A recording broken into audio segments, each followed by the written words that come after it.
எனக்கு இங்கே மேடைக்கு வந்த பிறகு தான் தலைப்பே தெரியும். ஏன்னா அழைப்பிதழ் வந்து சேரல.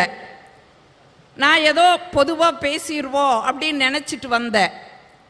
இங்கே வந்து பார்க்கும்போது தான் சிரிப்போம் சிந்திப்போம் அப்படிங்கிற தலைப்பு இருந்துச்சு. எப்பவுமே பேச்சாளர்கள் தலைப்பு பற்றி கவலைப்படுறதில்லைங்க.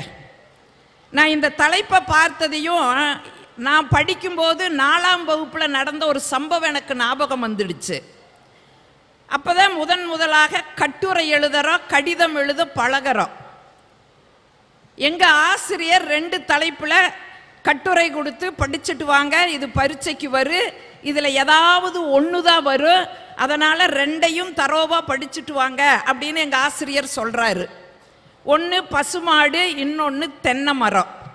எனக்கு 2 கட்டுரையும் படிக்கிறது ரொம்ப கஷ்டமாக இருந்ததுனால நான் பசுமாட்டை மட்டும் படிச்சுட்டு வந்துட்டேன்.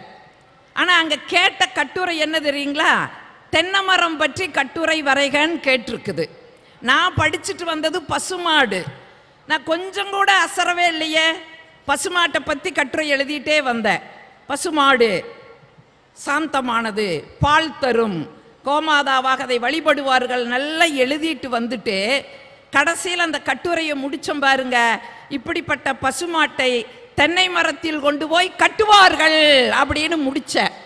நீங்க நம்ப மாட்டீங்க, 10க்கு 8 மார்க் போட்டாங்க. 10க்கு 8 மார்க்கு. இப்போ நான் ஒரு தனியார் கல்லூரியில் பேராசிரியராக இருக்கிறேன். என் வகுப்புலேயே ஒரு சம்பவம் நடந்தது. இன்னைக்கு 5 வயது முதல் 60 வயது வரை விரும்பக்கூடிய விளையாட்டு கிரிக்கெட்டு. அதனால் நான் கிரிக்கெட் பற்றி ஒரு குறிப்பு எழுதுன்னேன்.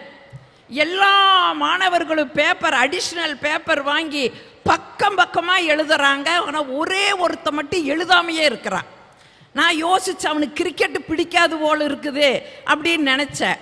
ஆனால் எழுதிட்டே இருந்தாங்க எல்லாரும். சரி, நேரம் முடிஞ்சதம்மா, எல்லாரும் பேப்பரை கொடுங்கன்னு. அந்த நேரத்தில் இவன் குனிஞ்சு என்னமோ எழுதுனான். சரி, அவன் பேரை தான் எழுதுறானோ என்னமோ நினச்சி அந்த பேப்பரெல்லாம் வாங்கிட்டு வந்துட்டு முதலால் அவன் பேப்பரை எடுத்து திருத்தலான்னு போகிற ஒரே வரியில் எழுதியிருக்கிறான் பாருங்க. மற்றவங்கெல்லாம் பக்கமாக எழுதியிருக்காங்க. அவன் ஒத்த வார்த்தையில் எழுதியிருந்தா, இன்று மழையின் காரணமாக ஆட்டம் ரத்து அப்படின்னு எழுதுனான்.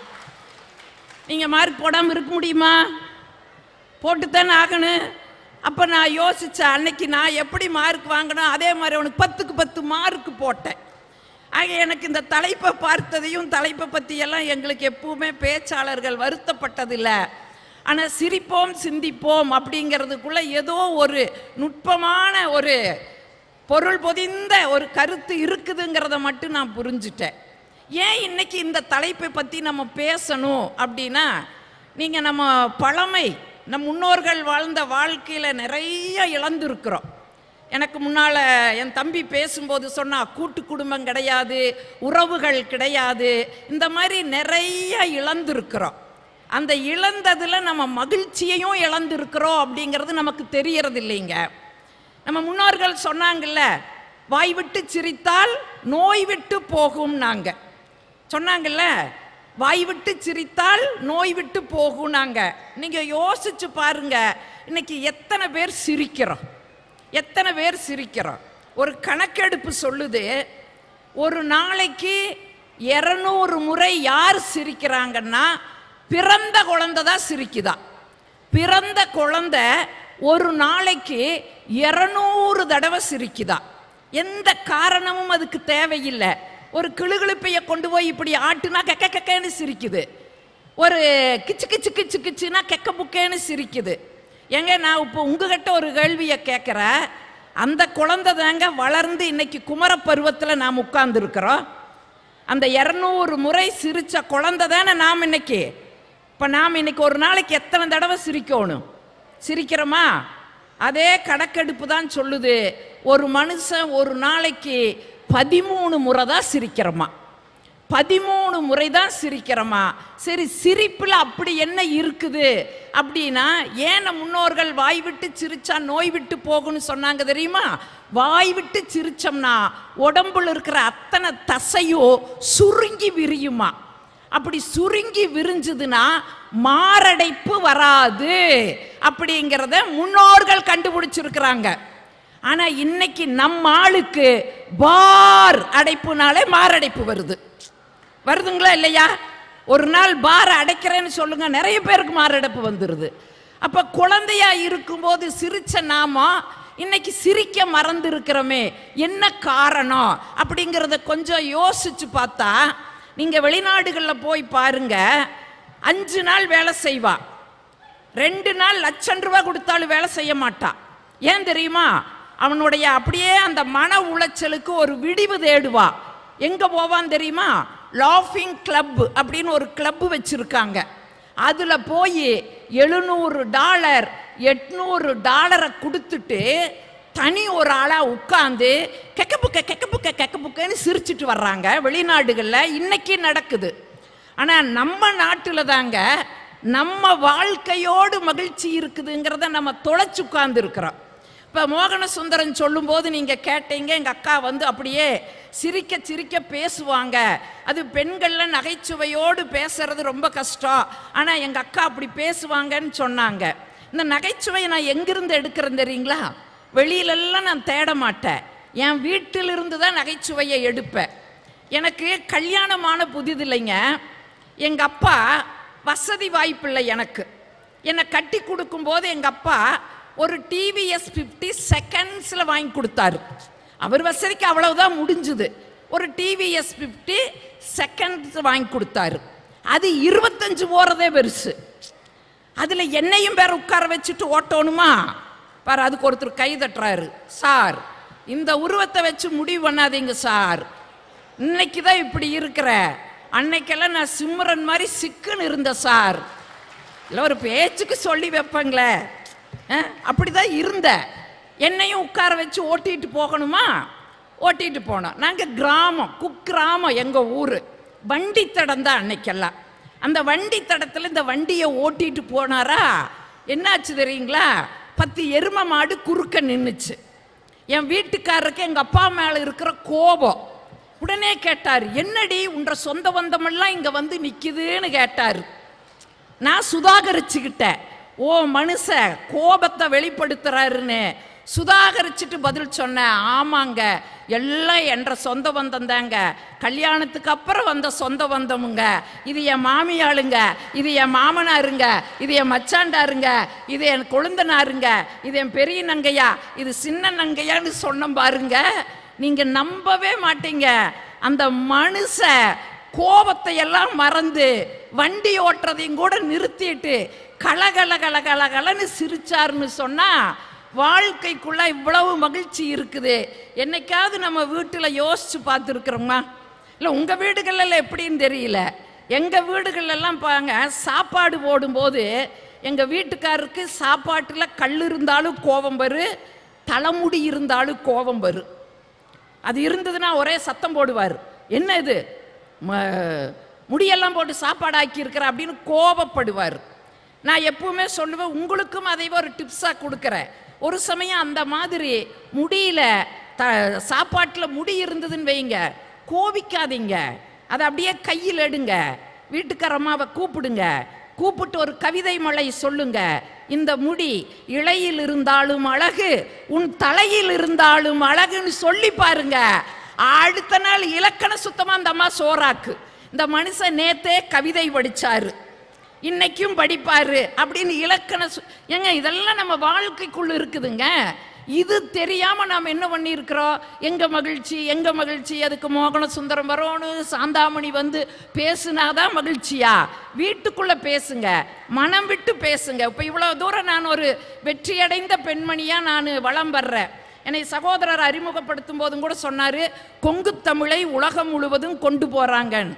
உண்மைதாங்க, உங்க மாவட்டத்துக்கு நீங்க பேசுற தமிழும் எங்க கொங்கு மாவட்டத்தில் நாங்க பேசுற தமிழும் கொஞ்சம் வித்தியாசமா தான் இருக்கு. நாங்க எல்லாமே மரியாதையா பேசுவோம். அப்ப நாங்க என்ன மரியாதையெல்லாம் பேசுறோமா அப்படின்னு நினைக்காதீங்க. உங்க வட்டார வழக்கு வேற, எங்க வட்டார வழக்கு வேற. நாங்க சாப்பிட்ற பொருளா இருந்தாலும் கூட சாப்பாடுங்க, குழம்புங்க, ரசமுங்க இருக்குதுங்க, போட்டுக்குங்கன்னு மரியாதையா சொல்லுவோம். அட யாராச்சும் கொலை பண்றோன்னு வைங்க, கொலையுங்க, செய்யறமுங்கோ, வெட்டுறமுங்கோ, புதைக்கிறமுங்கோ, எரிக்கிறமுங்கோன்னு கொலை செய்யறதையும் கூட மரியாதையா தான் பேசுவாங்க. இது எங்க ஊர் வழக்கம். நீங்க இதை அப்படியே இந்த வாசகம் எடுத்துட்டு எங்க ஊர்ல காய்கறி மார்க்கெட்டில் நாங்க போய் அக்கா எப்படி கீரை அப்படின்னு கேட்டோம்னு வைங்க, எங்க ஊர் அக்கா சொல்லு கண்ணு கட்டு 10 ரூபா, கட்டு 15 ரூபா. இங்கே இந்த வாசகத்தை எடுத்துட்டு உங்க ஊரு அதை தாண்டி சென்னையில வந்து எப்படி கீரை அப்படின்னு கேட்ட என்ன சொல்லுவீங்க? எனக்கு என்ன, நான் நல்லா தான் கீரை அப்படிம்பீங்க. வார்த்தை ஒண்ணுதான் இல்லைங்களா? எங்க ஊர்ல காய்கறி மார்க்கெட்ல போய் எப்படி உருளை அப்படின்னு கேட்டா அந்த அக்கா சொல்லு உருளைக்கிழங்குக்கு விலை சொல்லு கிலோ 30 ரூபா 35 ரூபாய்ங்க. இதே வாசகத்தை எடுத்துட்டு உங்க ஊரையும் சென்னைக்கும் போய் எப்படி உருளைன்னா என்ன சொல்லுவீங்க? இது நம்ம மார்க்கெட்டு, எப்படி வேணாலும் உருளும்பீங்க. வார்த்தை ஒண்ணுதான் இல்லைங்களா? ஆனா போய் சேர இடத்துக்கு அது மாறுது இல்லையா? அப்ப அந்த கொங்கு தமிழை உலகம் முழுவதும் கொண்டு போறதுனால உண்மையிலேயே நீங்க நம்ப மாட்டீங்க, வெளிநாடெல்லாம் போனா பேசி முடிச்ச பிறகு ஓடி வந்து கட்டி பிடிச்சுக்குவாங்க, கண்ணீர் விடுவாங்க, விட்டுட்டு சொல்லுவாங்க பாருங்க, நம்ம ஊரை தாண்டி பல மைலுக்கு அப்பால வந்து இருக்கிறோம் நினைச்சோம், உங்க பேச்ச கேட்ட உடனே நம்ம ஊருக்கே வந்துட்டு வந்த மாதிரி இருக்குதுங்க அப்படின்னு சொல்லுவாங்க பாருங்க. உண்மையிலேயே அதுல இருக்கிற மகிழ்ச்சி வேற எதுலையுமே நமக்கு கிடையாதுங்க. ஆனா எவ்வளவு மகிழ்ச்சி நம்ம வாழ்க்கைக்குள்ள இருக்குது, அதை தெரியாம நம்ம அங்கேயும் இங்கேயும் தேடிக்கிட்டு இருக்கிறோம். என் தம்பி சொன்னதுல எனக்கு ரொம்ப ஒரு வருத்தம் உண்டு. கூட்டு குடும்பமா அன்னைக்கு இருந்தோம், உண்மைதாங்க, எவ்வளவு மகிழ்ச்சியா இருந்தோம். வீடே நம்மளுக்கு வாழ்க்கையை கத்து கொடுத்துச்சுங்க. வீட்டுக்கு என்ன வச்ச? முதல்ல படின்னு வச்சு கட்டுனோம், அடுத்தது நடைன்னு வச்சோம். இந்த சொல்லெல்லாம் வழக்கில் இல்லைங்க. அன்னைக்கு வீட்டுக்கு முன்னால கட்டுறதுக்கு படின்னு பேர் வச்சோம், அதுக்கடுத்து நடை அப்படின்னு வச்சோம், அதுக்கடுத்து கூடாரம்னு வச்சோம். இன்னைக்கு இதெல்லாமே கிடையாது, வழக்கல் இல்லை. படி, வாழ்க்கையை படி, நடை, படித்தபடி நட, கூடாரம், எல்லாரும் கூடி உட்கார்ந்தோம். கூட்டு குடும்பமா, அக்கா தங்கச்சி நங்கையா கொழுந்தியா மாமனாரு மாமியா மச்சாண்டாரு. ஏங்க இந்த உறவு சொல்லெல்லாம் நம்மளோட தமிழ்ல தாங்க இருக்குது, தமிழ்ல தான் இருக்குது. வேற மொழிகள்ல இருக்குதா இந்த மாதிரி நங்கையா கொழுந்தியா நாத்தனாரு மச்சாண்டாரு? வேற மொழியில் இருக்குங்களா? வேற மொழியில 2 வார்த்தை தான் இருக்கு, அங்கிள் ஆண்டி. அப்பங்கூட பிறந்தாலுமே அங்கிள், அம்மா கூட பிறந்தாலுமே ஆண்டி. இந்த சொல்லுதா?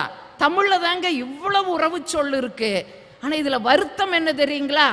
இனி 2055க்கு பிறகு இந்த உறவு சொல்கள் எல்லாம் காணாமல் போய்விடும். 2 சொல்லுதான் இருக்கு, அங்கிள் ஆன்டி என்ற 2 சொல்லுதான் இருக்குன்னு சொல்லி உலக ஆய்வாளர்கள் சொல்றாங்கன்னா நம்ம எத்தனைய இழந்துட்டு இருக்கிறோம் பாருங்க.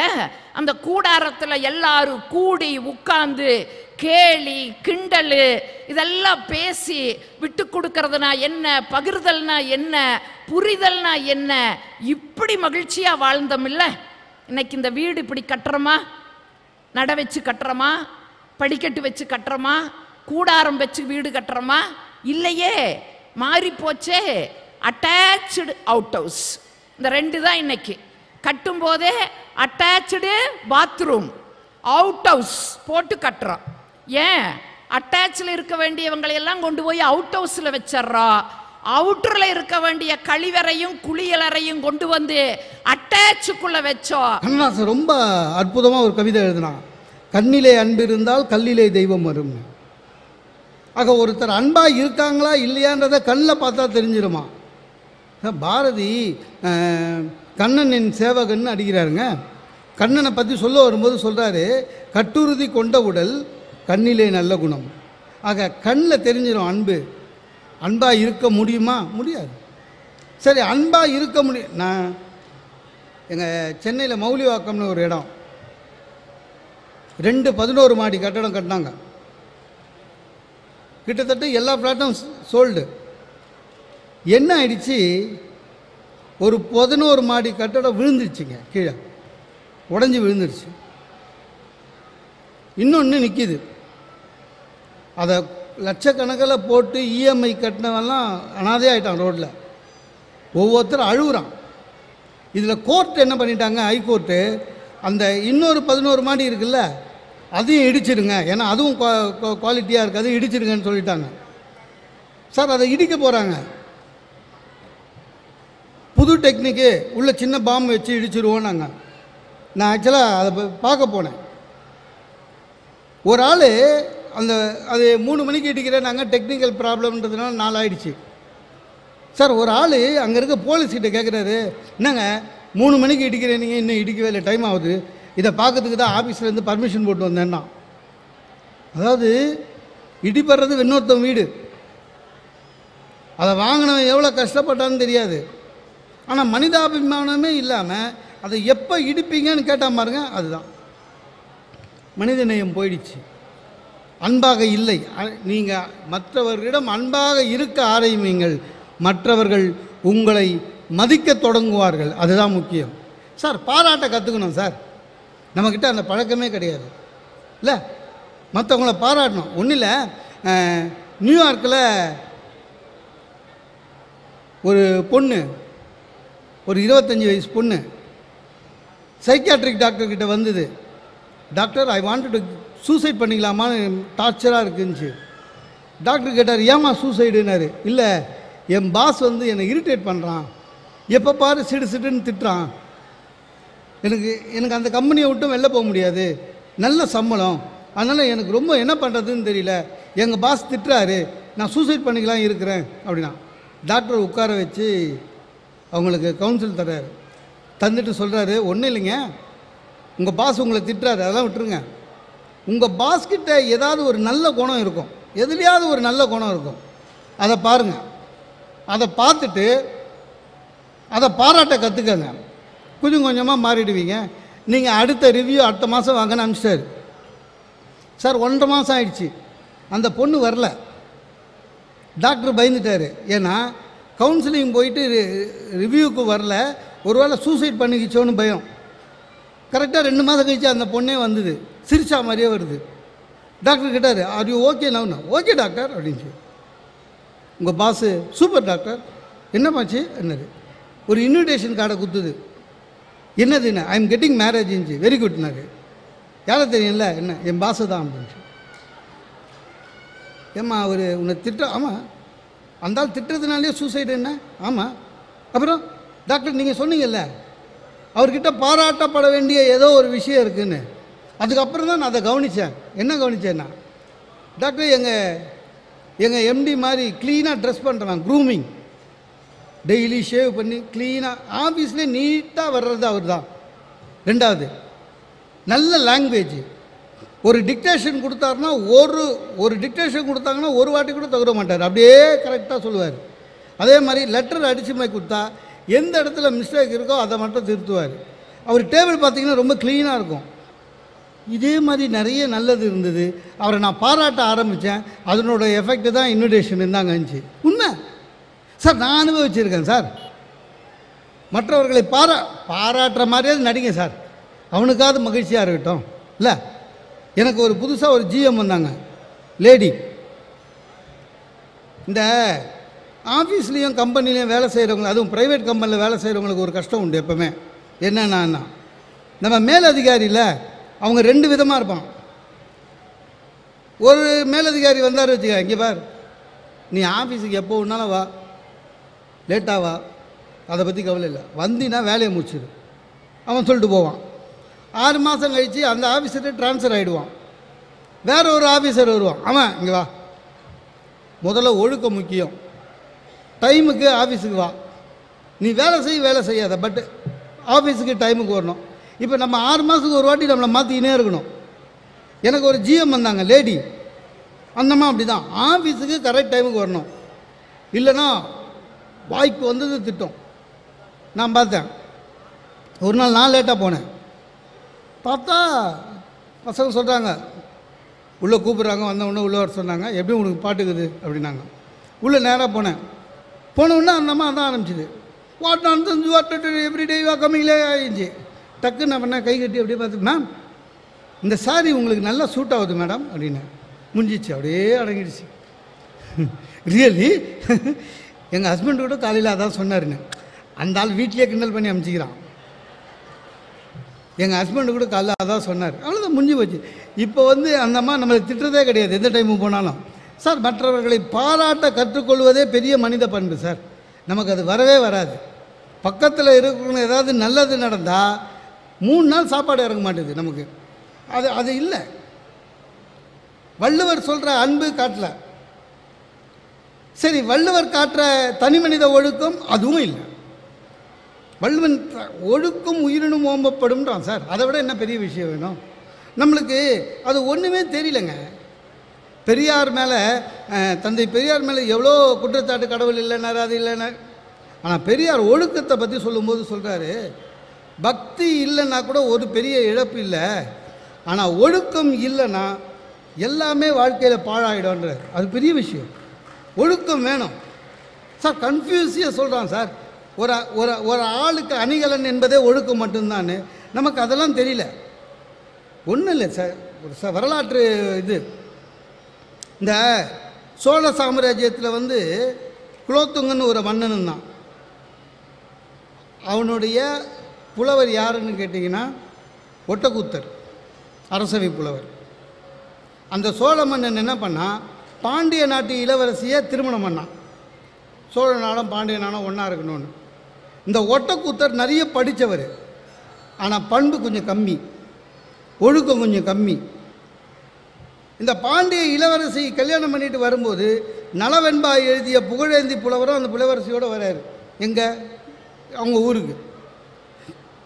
இந்த புகழேந்தி புலவரை பார்க்க பார்க்க ஒட்டக்கூத்தருக்கு வயிறு எறியுது. அவரோட மன்னர்கிட்ட போய் 1க்கு 2 சொல்லிடுறாரு. மன்னன் அவசரப்பட்டு என்ன பண்ணுறான், புகழேந்தி புலவரை அரெஸ்ட் பண்ணி ஜெயிலு உள்ள வச்சுட்டான். பயந்துட்டாங்க. இளவரசிக்கு வெறுத்து போச்சு வாழ்க்கையை. என் நாட்டிலேருந்து வந்த புலவரை ஜெயிலில் போட்டிங்களேன்னு மன்னன்கிட்ட கோச்சிக்கிட்டு அந்தப்புறம் போய் ரூமில் உள்ள ஒரு தாப்பாலை போட்டுட்டாங்க. மன்னன் போகிறான், திறக்கலை. அப்போ மன்னன் என்ன பண்ணான்னா, ஒட்டக்கூத்தரை கூப்பிட்டு, நீ ஏதாவது அந்த அம்மா கிட்ட பேச்சுவார்த்தை நடத்தி தாப்பாலை திறக்க சொல்லுன்னு. ஒரு விஷயம் தெரியுது, அப்போ நம்ம அரசவை புலவருக்கெல்லாம் என்ன வேலைலாம் கொடுத்துருக்கானுங்கன்னு. ராஜா ஒய்ஃபு கோச்சிங்கன்னா போய் சமாதானப்படுத்தி தாப்பால் தரேன்னு. இந்த ஒட்டக்கூத்தர் ஒன்றும் தெரியாமல் போய் அந்த அறைக்கு முன்னால் நின்று பேசுகிறாரு. அந்த அம்மா ஒட்டக்கூத்தர் தான் எல்லாத்துக்கும் காரணம்னு தெரிஞ்சு இன்னொரு தாப்பாலையும் போட்டுச்சான். ஒரு வார்த்தை சொல்லுவாங்க, ஒட்டக்கூத்தர் பாட்டுக்கு ரெட்டை தாப்பால்னு. அதுதான் கடைசியில் அந்த புகழேந்தி புலவரை ரிலீஸ் பண்ணாங்க. ஆக ஒழுக்கம் இல்லை என்றால் இல்லை சார். உண்மையிலேங்க ஒழுக்கம் எந்த அளவுக்கு இறங்கிடுச்சுன்னா, மன்னிச்சுக்கோங்க இதை சொல்கிறதுக்கு, ஒழுக்கமாக நல்லவராக இருக்கிறவங்கள எக்ஸ்ட்ரா குவாலிஃபிகேஷனாக சொல்கிறான். என் காது பேர கேட்டான், ஹைகோர்ட்டில் ஒரு ஜட்ஜு பேரை சொல்லி ரொம்ப ஸ்ட்ரிக்ட்டு சார் அவர் அப்படின்றான். அப்போ மீதி பேர்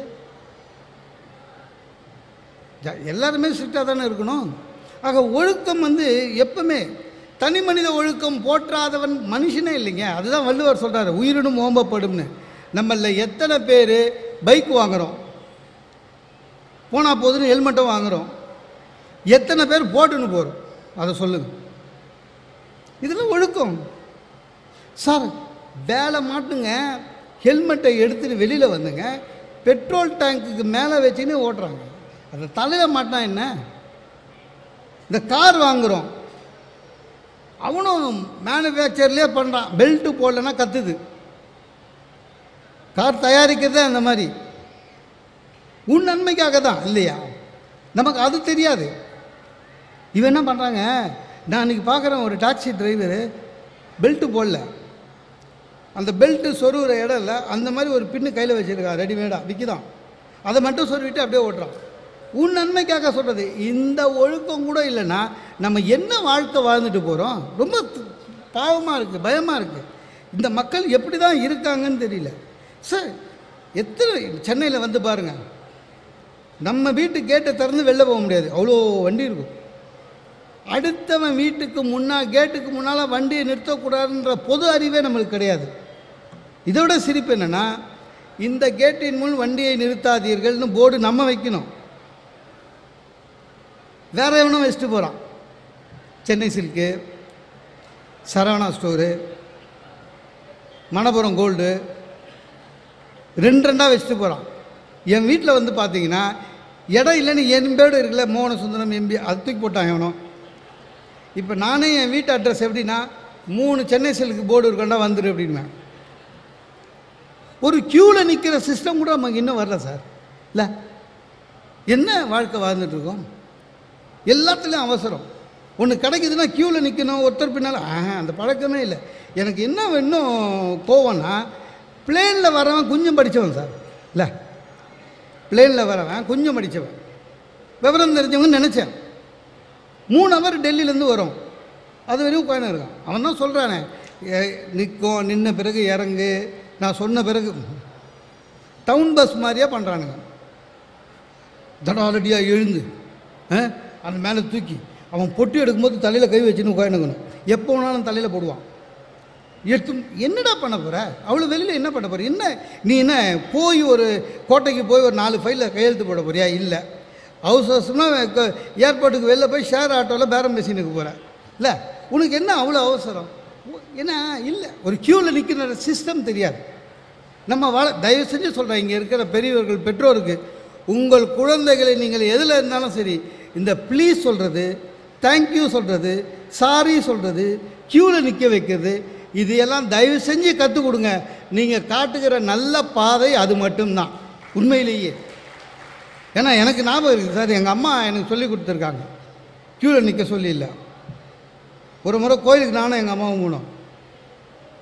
பிரசாதம் கொடுத்துருந்தாங்க. எங்கள் அம்மா சொன்னாங்க, ஓடு ஓடு ஓடு பிரசாதம் வாங்க போ அப்படின்னாங்க.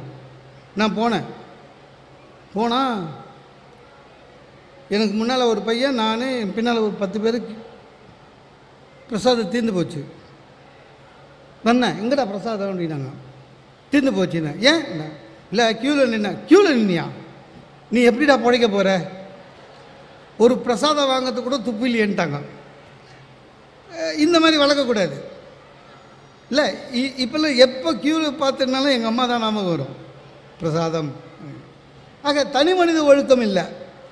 வள்ளுவர் வழியில் என்ன நடக்கலாம்? எது வேணாலும் நடக்கலாம். நான் சொல்கிற மறுபடியும் சுவாமி விவேகானந்தர் சொன்னது தான், ஏதாவது ஒரு கொள்கையை நீங்கள் பின்பற்றுங்கள்.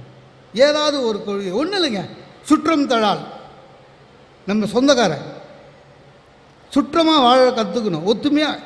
சார், இன்றைக்கி கூட்டு குடும்பம் என்கிற அந்த இதுவே போயிடுச்சு. இல்லை, சுற்றம் போயிடுச்சு. எந்த சொந்தக்காரங்கிட்டையும் நம்ம நிலையாக நில்லை. எல்லாரும் திருப்பி திருப்பி சொல்கிறோம், சொந்தக்காரன் சரியில்லைன்னு. நீ சரியாரு? இல்லை சார், சொல்லியிருக்காங்கல்ல பெரியவங்க, குற்றம் பார்க்கின் சுற்றம் இல்லை. எல்லாத்துக்கும் நம்ம சொந்தக்காரெலாம் அப்படி தான் சார் இருப்பான், அட்ஜஸ்ட் பண்ணி நம்ம தான் போனோம். அப்படிலாம் பார்த்தா எனக்கு எந்த சொந்தக்காரனும் இருக்க மாட்டான். என் சொந்தக்காரெல்லாம் அவ்வளோ நல்லவன். நாங்கள் குடும்பத்தோடு மொத்தம் எல்லா குடும்பமும் சேர்ந்து எங்கள் குலதெய்வம் கோயிலுக்கு வருஷம் ஒரு வாட்டி போய் பொங்கல் வைப்போம், கடா வெட்டுவோம். இந்த கொரோனாவில் 3 வருஷம் போல் அங்கே போய் பொங்கல் வைப்போம், கடா வெட்டுவோம், சாமி கும்பிடுவோம். ஆனால் எது நடந்தாலும் நடக்கலாலும் எப்படியாவது 2 குடும்பத்துக்கு நடுவில் சண்டை வரும் ஒவ்வொரு வருஷமும். நான் எப்போவுமே போனால் அம்மன்கிட்ட அது மட்டும் தான் வேண்டுவேன், இன்றைக்கி எவனும் அடிச்சிக்கூடாதுன்னு. நடக்காது. எவனாவது 2 குடும்பம் சண்டை போடுவான். இந்த இது முடிஞ்சுட்டு நான் போகிறேன், நானும் வைப்ப போகிறேன். அதே மாதிரி தான் 2 பேர் சொந்தக்காரன் 2 பேர் சண்டை போட்டுருந்தான். அவனுக்கு சண்டை போட்டுருந்தானுங்க. நான் வேடிக்கை பார்த்துட்டு இருந்தேன். திடீர்னு இந்த 2 சொந்தக்காரில் ஒருத்தர் என்ன பண்ணான், சார் மோகன், நீ ஏன் நியாயம் சொல்லுப்பா, நீ படித்தவன், மேடையில் போய் பேசுகிறவன், உனக்கு விஷயம் தெரியும் அப்படின்ட்டான். எனக்கு திடீர்னு நம்மளை அம்பையர் ஆக்கிட்டான் அப்படின்னு ஒரு மகிழ்ச்சி. சொல்லுங்கண்ணா அப்படின்னு.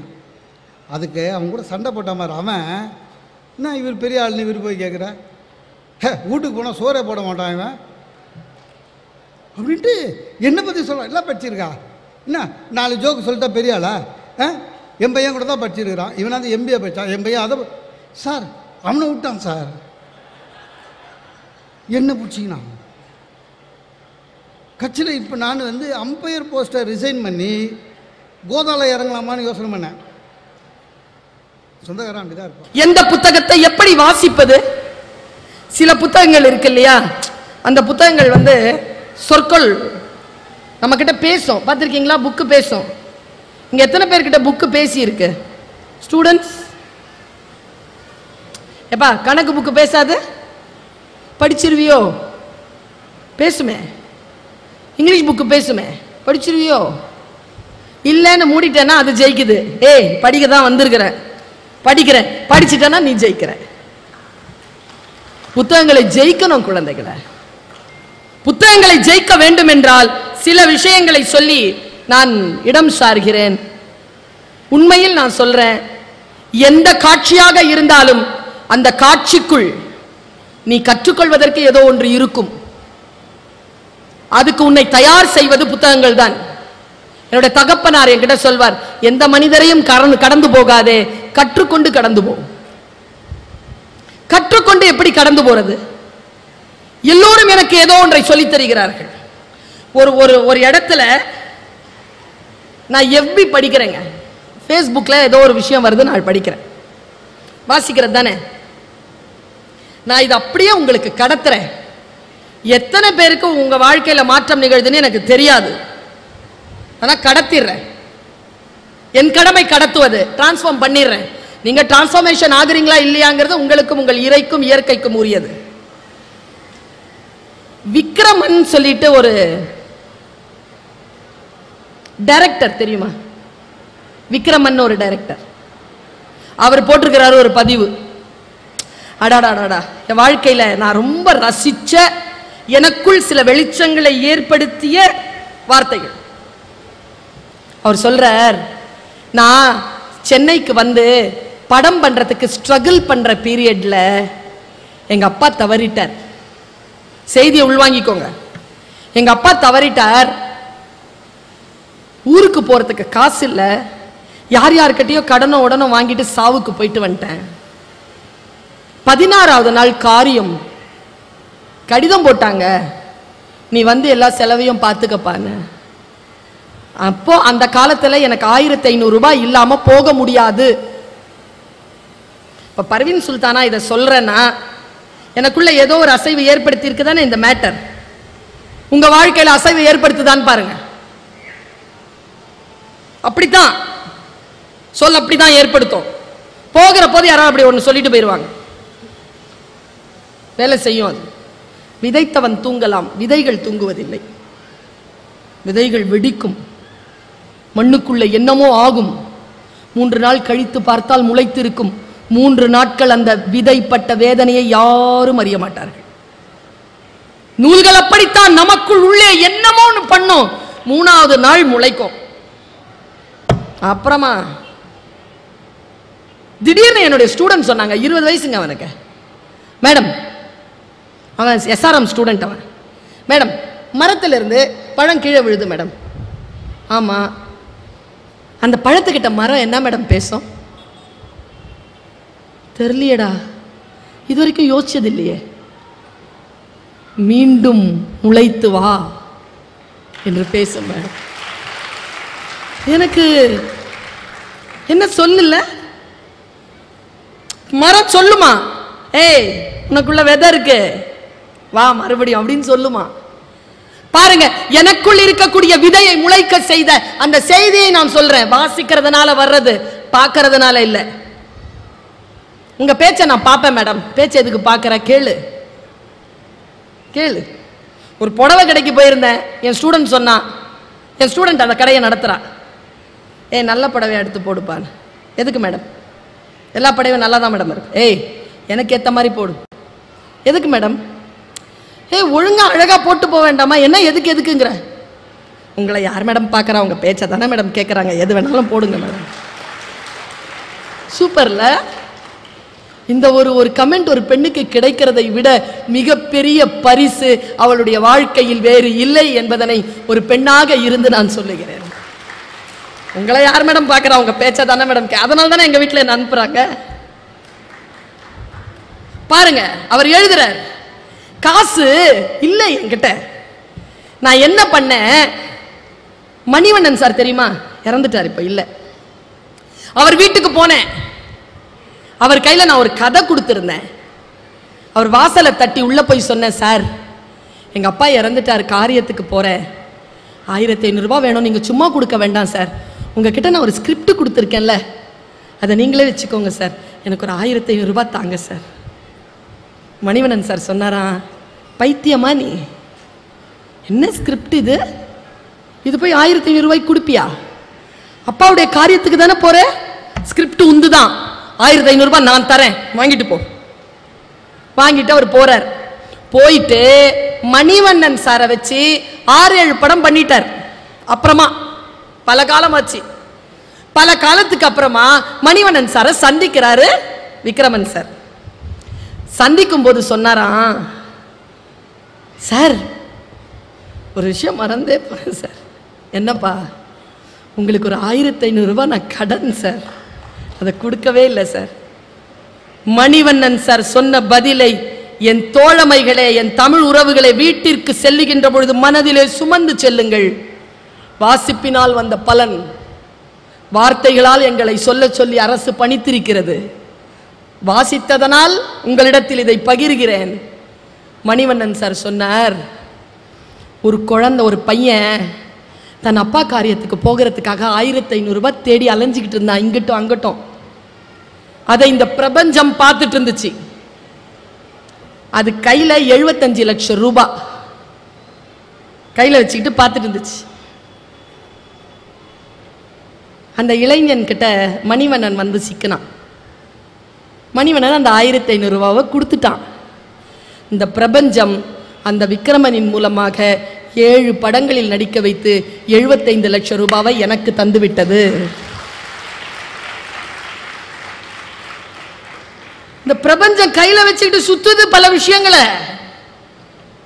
அதற்கு நாம் தயாராகிறோமா என்று கேட்கிறது அந்த செய்தி என்னை. நாம் சாதாரணமாக கடந்து போகிறோம். எதையும் நம்மால் சாதாரணமாக கடந்து விட முடியாது என்று எனக்கு அந்த மெசேஜ் சொல்லுது. நான் அனுபவிக்கின்ற விஷயங்கள் வாசிப்பதில் இருக்கக்கூடிய கவனத்தினால் கிடைக்கின்றன. நான் ஒரு 10 விஷயத்தை உங்களுக்கு சொல்றேன். அலர்ட்டா தானே இருக்கிறீங்க?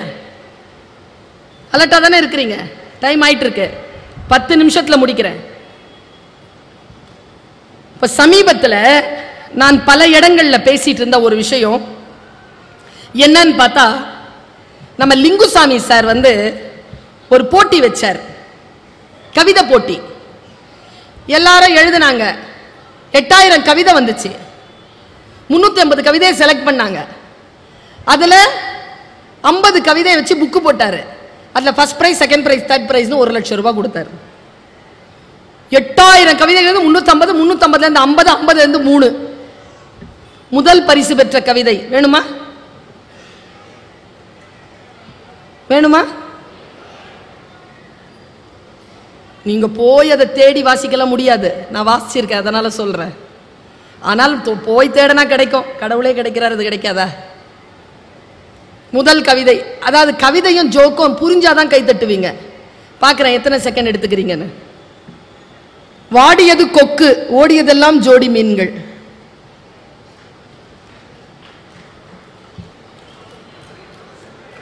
இப்போ விளக்கம் சொன்னா கை தட்டிடுவீங்க.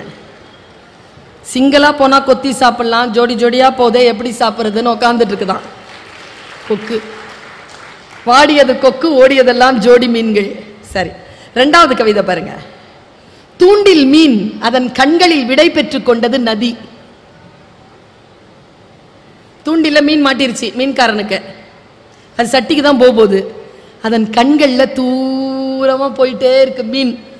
நதி டாட்டா சொல்லுதான். அதன் கண்களில் விடை பெற்று கொண்டது நதி. 3வது கவிதை பாருங்க. சுள்ளி பொறுக்கிய சிறுமிக்கு தன் இறகை உதிர்த்து விட்டு போனது மயில். இனிப்பாயிரம். இதெல்லாம் போன வருஷம் கவிதை. இந்த வருஷமும் கவிதை புக்கு வந்துருச்சு. நான் வாங்கிட்டேன், படிச்சுட்டேன். ஃபர்ஸ்ட் பிரைஸ் கவிதை என்ன தெரியுமா? கொஞ்ச தூரம் தயிர் பானையில் சூரியனை சுமந்து சென்றாள் பாட்டி. இது ஃபர்ஸ்ட் பிரைஸ். எனக்கு தெரிஞ்சு இந்த பிரைசஸ் எல்லாம் வந்து முக்கியமே இல்லை. என் மனசை கவர்ந்தது சொல்றேன். இந்த 8000 கவிதைகள்ல அவர் ஃபர்ஸ்ட் பிரைஸ் கொடுத்தாருல, நான் கொடுத்துருப்பேனான்னு தெரியாது. நான் எது கொடுத்துருப்பேன் தெரியுமா? அதுல ஒரு கவிதை கொடுத்துருப்பேன் போன வருஷம். பனி படர்ந்த கண்ணாடி, கண் வரைந்தேன், வழிந்தது கண்ணீர்.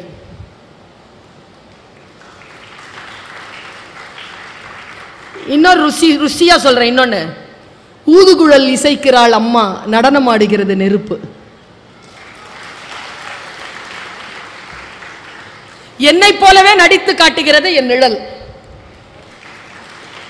எந்த கிளி ஏமாற்றியதோ தாடியுடன் நிற்கிறது ஆலமரம். அந்த இடுகாட்டிற்கு உயிர் தந்தது ஒரு பிணம். இதெல்லாம் பழைய கவிதைகள். புது கவிதைகளை சொன்னா ஆடிப்ப. ஏன் தெரியுமா? இளைஞர்களும் முதியவர்களும் குழந்தைகளும் போக போக புத்திசாலி ஆயிட்டே போறாங்க. எனக்கு தெரிஞ்சு நான் ரொம்ப ரசிச்ச கவிதைகளை கொண்டு வந்திருக்கேன் அந்த புக்ல இருந்து. செகண்ட் ஆர்டிஸ்ட் தேர்ந்தெடுக்கப்பட்ட புத்தகத்துல இருந்து ஒரு கவிதை படிச்சு மனசெல்லாம் ராத்திரிலும் தூங்கல நான். மாடு தொலைத்த இரவு, திரும்பிய பக்கமெல்லாம் மணி ஓசை. தூங்கலைங்க நான் ராத்திரிக்கு. இன்னொரு கவிதை பாருங்க. பசித்த மீன்களுக்கு இரையாக போவதில்லை குளத்தில் மிதக்கும் நிலவு. யாசக பாடலின் தட்டில் சில்லறைகள் விழ தடுமாறும் பாடல். ஒழுங்கா தான் பாடிட்டு இருக்கிறான். சில்லறை விழுந்த உடனே சுருதி தப்புது. தப்பம் தானே? இத பாருங்க. நேற்றைய சண்டையை மறந்து புன்னகைக்கிறது எதிர்வீட்டு குழந்தை. தண்டவாளங்கள் சந்தித்துக் கொண்டன பழைய இரும்பு கடையில். என் மனச ரொம்ப பிடிச்ச கவிதை. பொத்தலோடு தான் நெய்வார்களோ அப்பாக்களின் பனியன்களை. மூன்றாம் பரிசு. மந்தையில் இருந்து தவறி செல்லும் ஒற்றை ஆட்டின் பாதை சரியாக கூட இருக்கலாம். இது பாருங்களேன்.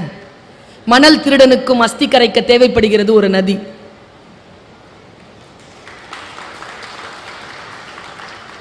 கடைசி மூச்சில் என்னையே பார்த்த ஆடு என்ன கேட்டு இருக்கும்? இத பாருங்களேன். மழை கம்பியில் சிறிது ஓடி ஒத்திகை பார்க்கிறது துளி நதி.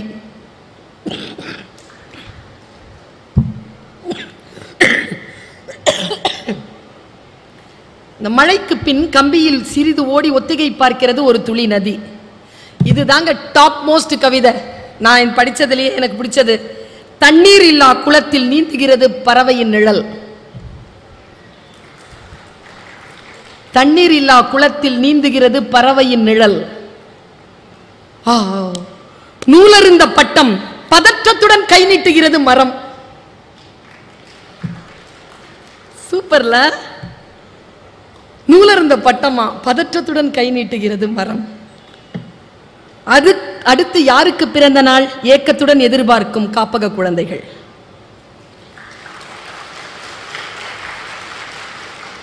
ஏரியில் கட்டிய வீட்டில் வாழ்கிறது வாஸ்து மீன்.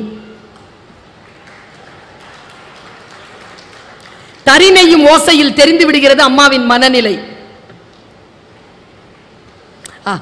அறுவடை முடிந்த வயல், எதுவும் இல்லை என கைவிரித்து நிற்கும் பொம்மை. நிரம்பிய குளம், சற்றே ஓய்வெடுக்கும் கோபுர நிழல். கோபுரம் நின்னுக்கிட்டே தானே இருக்கு, கொஞ்சமா ஓய்வெடுக்குதான். இது எல்லாத்தையும் தூக்கி சாப்பிடுற ஒரு கவிதையை சொல்றேன். வாசிக்கும் போது என்ன, இந்த பெண்கள் நிறைய பேர் இருக்கிறீங்கல்ல,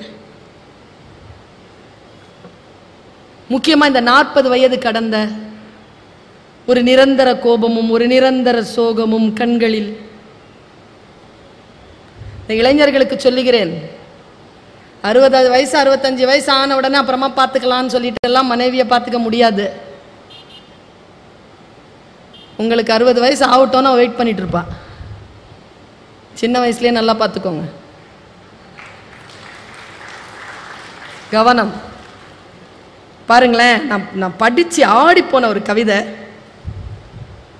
காட்சிப்படுத்துங்க. பெருங்கடல், பெருங்கடலை அசைத்து கொண்டிருக்கிறது மீன் குஞ்சின் சிறிய துடுப்பு. கவிதை எழுச்சி என்ன தெரியுமா? நான் மீன் குஞ்சு தான், என்கிட்ட இருக்கிறது குட்டி துடுப்பு தான், ஆனால் நான் அசைத்து கொண்டிருப்பது பெருங்கடலை. சின்னதா இருந்தாலும் செஞ்சிருங்க, எழுதிருங்க, படிச்சிருங்க. காலம் மிக மிக அற்புதமானது.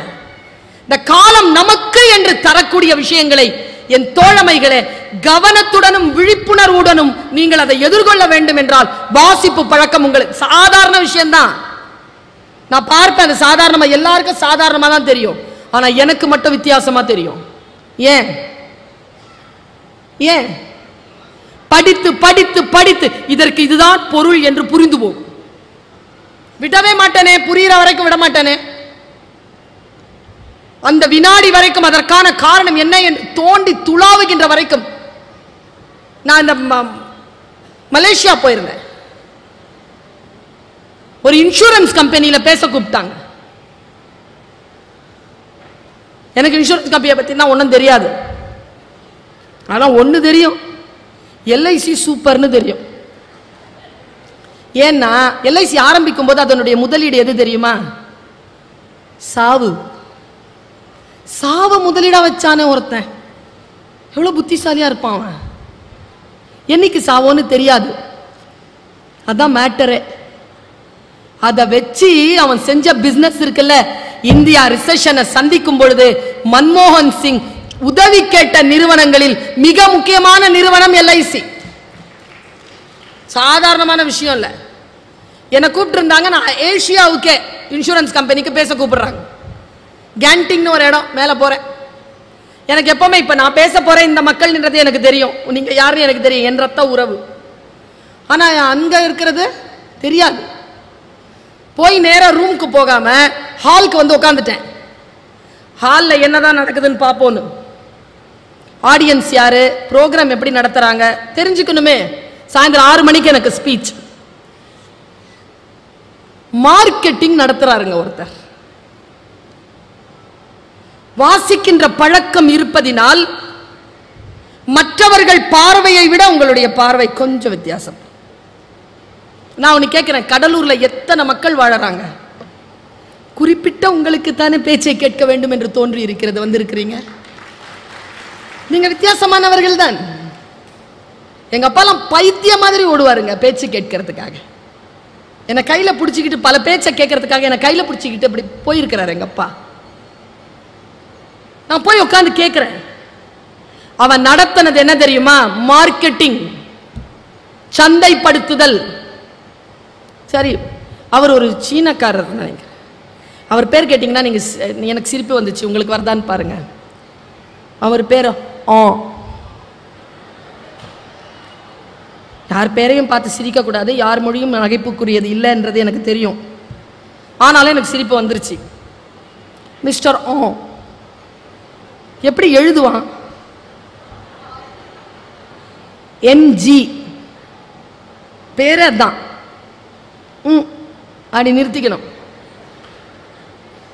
ஸ்மார்ட்டா இருந்தான், ஆனா குள்ளந்தான். வந்தார், இங்கிலீஷ் சூப்பரா பேசினார். கேட்டுக்கிட்டே இருந்தேன். மார்க்கெட்டிங்க திடீர்னு ஒரு வேலை செஞ்சாரு பாருங்க. டே அப்பா, இந்த மாதிரி ஒரு ஸ்கிரீன் இருக்கு. அந்த ஸ்கிரீன்ல ஒரு 2 நிமிஷத்துக்கு கிளிப்பிங் போட்டார். என்ன கிளிப்பிங் தெரியுமா? ஒரு காட்டுவாசி போனை எடுத்துட்டு வந்து இப்படி பொறுத்துறார். கரெக்டா கேமரா வச்சுட்டு என்னமோ செய்யறார். அத மார்க்கெட்டிங்க்கு சொல்றார் மிஸ்டர் அவர் என்ன செய்யறாருன்னா, ரப்பர் செருப்போட போய் கலகலன்னு ஏதோ ஒன்று கலைக்கிறார் அந்த பொட்டல் காடுல.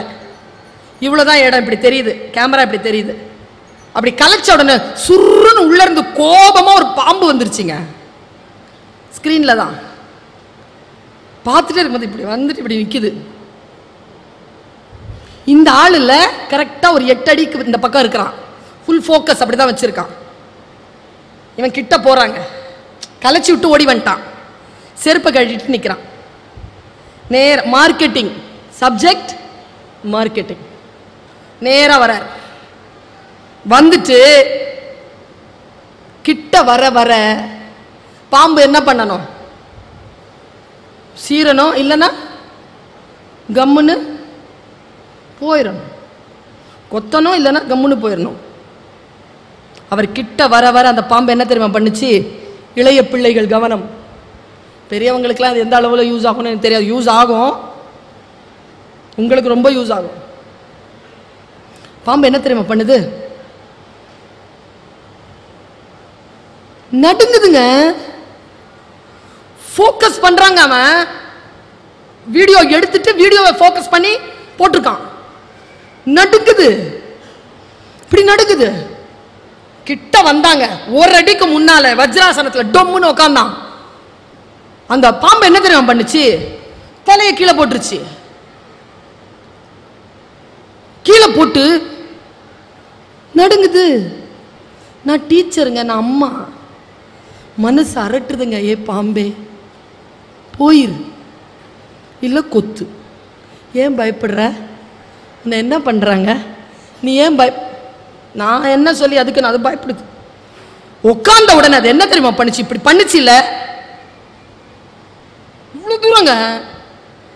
அவன் என்ன தெரியுமா பண்ணா? ஒரு அடி தாண்டி ஏறி அதனுடைய எங்க இருக்குல்ல, நல்ல பாம்புங்க, காட்டு பாம்பு, ட்ரெயின்டெல்லாம் கிடையாது.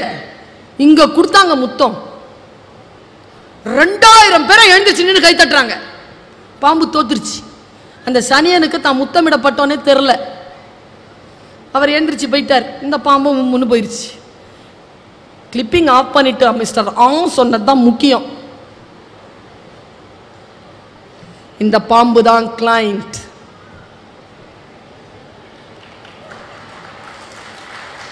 அந்த காட்டுவாசி தான் ஏஜென்ட். கொடுக்கப்பட்ட முத்தம் தான் விற்கப்பட்ட பாலிசி. அட பாவிகளா, உங்க ஊர்ல இப்படியா பாலிசி விற்கிறீங்க? எனக்கு ஆறலைங்க. எனக்கு நான் நேராக போய் மிஸ்டரா எனக்கு அந்த பென்ட்ரைவ் வேணும், நான் ஒரு 10 நிமிஷத்தில் உனக்கு தரேன். வாய் அப்படின்னா நான் சொல்கிறேன், நான் சொன்னால் உனக்கு புரியாது, நீ மறுத்தா எனக்கு ஒன்றுமே புரியாது, நீ எனக்கு அது கொடு. கேட்டு வாங்கிட்டு ரூமில் போய் லேப்டாப்பில் போய் பார்த்தேங்க. என்னதான் நடந்துச்சு அந்த பாம்புக்கு? எதில் அது நடுங்குச்சு? நம்மெல்லாம் எங்க நடுங்குறோம்? நம்மெல்லாம் எங்க தோக்குறோம்? நான் ஒரு பெண் இல்லையா? நான் தோக்கலாமா? ஒரு ஆண், ஒரு முதியவர், ஒரு இளைஞர், ஒரு குழந்தை இந்த ஊர்ல தோக்கலாமா? ஏன் நடுங்குற நீ? போட்டு பார்த்தங்க என்னடா நடந்துச்சுன்னு சொல்லிட்டு போட்டு பார்த்தா அங்க நான் சொன்னேன்னு வச்சுக்கோங்களேன், உங்க நிலம் நகர்ந்துரும். அவன் ஒன்னும் செய்யலைங்க. அவன் கிட்ட வரான். கிட்ட வரும்போது இந்த 2 விரலை இப்படி அசைச்சிக்கிட்டே வரான். பாம்பு அந்த 2 விரலை பார்க்குது. நமக்கு நடுக்க மாதிரி தெரியுது. நேரம் வஜ்ராசனத்துல உட்காந்து இந்த 2 விரலையும் இப்படி அசைச்சிக்கிட்டே இருக்கிறான். அது இப்படி பார்த்துட்டே இருக்குதா, அது கவனம் வேற இடத்துல இருக்குதா, இது முத்தம் கொடுத்துட்டான். அந்த காட்சி எனக்கு என்ன சொல்கிறது? நம் கவனத்தை வேறு எங்கோ திருப்பி நம்மை ஜெயித்து விட்டதாக இந்த உலகம் அறைகூவல் விட்டு கொண்டிருக்கிறது. நம்முடைய கவனத்தை ஒருபோதும் சிதறடிக்கவில்லை என்றால் நம்மை யாராலும் வெல்ல முடியாது என்பதனை என் குழந்தைகளே தெரிந்து கொள்ளுங்கள். கவனச்சிதறல் தான். ஸ்போர்ட்ஸ்ல இருக்கிற புக்கு படிக்கிற 2 விஷயத்துல கவனச்சிதறலே வராது. ஓட்டப்பந்தயத்தில் எப்படி வரும் கவனச்சிதறல்? ஒரு புக்கு வாசிக்கும் போது எப்படி வரும் கவனச்சிதறல்? கவனச்சிதறல் வராது. இந்த கொல்லிக்கட்டையை மட்டும் கொஞ்சம் கண்ட்ரோல்ல வை. கொஞ்சம் ஒரு டிஜிட்டல் ஃபாஸ்டிங் கொண்டு வா. ஒரு டிஜிட்டல் ஃபாஸ்டிங் ஒரு 2 மணி நேரம் இதனோட உறவு இல்லாம இருப்பேன்.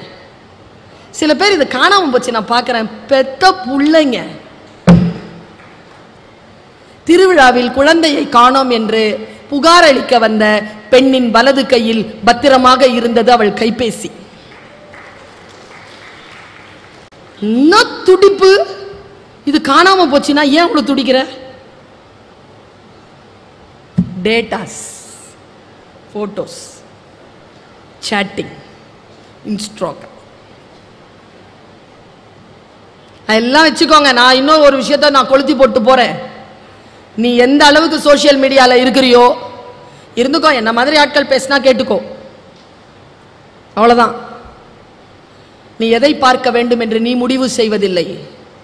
நீ எதை பார்க்கிறாயோ அதை தொடர்ந்து அதைத்தான் பார்க்க வேண்டும் என்று யாரோ ஒருவர் உனக்காக முடிவு செய்து கொண்டிருக்கிறார்கள். புத்தகங்கள் அப்படி முடிவு செய்ய முடியாது. புத்தகங்களை நீ தேர்ந்தெடுக்கிறாய். எனக்கு எப்பவுமே யாரை தெரியுமா ரொம்ப பிடிக்கும்? இந்த மந்த்லி சேலரியில் இருக்கிறவங்கள பிடிக்காது. எனக்கு நிறைய சம்பாதிக்கிறவங்களை பிடிக்காதுங்க, நிறைய சம்பளம் கொடுக்கிறவனை பிடிக்குங்க. எனக்கு நிறைய சம்பளம் கொடுக்கணும் குழந்தைகளை, வாங்குறதுலயே இருக்கிறோம் நாம. தொழிலதிபர்களாக இருக்கணும். தொழிலதிபன் யார் தெரியுமா? தன் சம்பளத்தை தானே முடிவு செய்கிறான். salaried person தன் சம்பளத்தை தானே முடிவு செய்யறது இல்லை. சுதந்திர வெளியில் நாம் பறக்க வேண்டும் என்றால் நமக்கான உலகம் ஒரே ஒரு முறை வாய்ப்பு தான். நான் இப்போ ஒரு விஷயம் சொல்வேன், அத்தனை பேரை கைத்தட்டி ஆர்ப்பரிப்பீங்க. நான் ஒரு சத்தியத்தை சொல்லுவேன், இப்போ பயங்கரமாயிடுவீங்க கொஞ்ச நேரத்தில். நம்ம எல்லாரும் உயிரோட இருக்கிறோங்க. எவ்வளோ பெரிய விஷயம் தெரியுமா அது? நேற்று இருந்த 5 லட்சம் பேர் இன்னைக்கு இல்லை உலகத்தில். எங்க கொரோனா வந்தது, 3 ரவுண்ட் வந்தது, யார் யாரையோ கொண்டு போச்சு, நம்மளை விட்டுட்டு போச்சா இல்லையா? அதுக்கே நம்ம கொண்டாடணுமா இல்லையா? வாழ்க்கையை நாம் கொண்டாடுவதே இல்லை. வாழ்க்கையை கொண்டாடு என்று சொல்லித் தருகிறது எனக்கு புத்தகம். இந்தா உன்னுடைய வாழ்க்கை. பொன்னியின் செல்வன் ஏன் அவ்வளவு கோடி சம்பாதிச்சது? ஏன் சம்பாதிச்சது? ஒரு தலைமுறை அதை படித்து வைத்திருந்தது. தான் படித்த அந்த காட்சிகளை, தான் படித்த அந்த பாத்திரங்களை திரையில் பார்க்க வேண்டும் என்பதற்காக போய் பார்த்தவர்கள் தான் கோடிக்கணக்கில் சம்பாதனையை ஏற்படுத்தி தந்தார்கள். நான் யோசித்து பார்க்கிறேன், வாசிப்பு பழக்கம் என்பது நம்முடைய வாழ்க்கையில் நம்மை செதுக்குவது, இன்னொரு மனிதனாக உயர்த்துவது. 2 பேர் சந்தித்துக் கொள்ளுகின்ற பொழுது விஷயங்களை பேசிக்கொள்ளாமல் கருத்துக்களை பேசிக்கொள்ளுங்கள். நான் இந்த நூலை வாசித்தேன் என்று குடும்பங்களில் பேசிக்கொள்ளுங்கள். இரவு நேரங்களில் உறங்கப் போவதற்கு முன் ஒரு புத்தகத்தை, பொதுவாக உட்கார்ந்து வாசிக்கக்கூடிய புத்தகங்களை தேடி எடுத்துக்கொண்டு செல்லுங்கள். இந்த 4 பேர் இருந்தால் 4 பேர் கையில் இது இருக்குது. ரொம்ப ஆச்சரியமா இருக்கு எனக்கு. வாழ்க்கை அழகானது. எவ்வளவு தொழில்நுட்பம் வந்தாலும் புத்தகத்தினுடைய இடத்தை வேறு எந்த தொழில்நுட்பத்தாலும் பெற்றுவிட முடியாது. அதுதான் நம்முடைய வாழ்க்கையின் பலம். அதை கையில் எடுப்போம். நீங்கள் புத்தகத்தை பிரித்து தலைகுனிந்து படிக்கின்ற பொழுது அது உங்களை தலை நிமிரச் செய்கிறது. அந்த தலை நிமிர்வுதான் புத்தகம் நமக்கு தருகின்ற பரிசு என்று சொல்லி வாய்ப்பளித்தமைக்கு நன்றி பாராட்டி இடம் சார்கிறேன். நன்றி, வணக்கம். இந்த தகவல் உங்களுக்கு பிடிச்சிருந்தா லைக் பண்ணுங்க, உங்க ஃப்ரெண்ட்ஸுக்கு ஷேர் பண்ணுங்க, மறக்காம எங்க சேனலுக்கு சப்ஸ்கிரைப் பண்ணுங்க.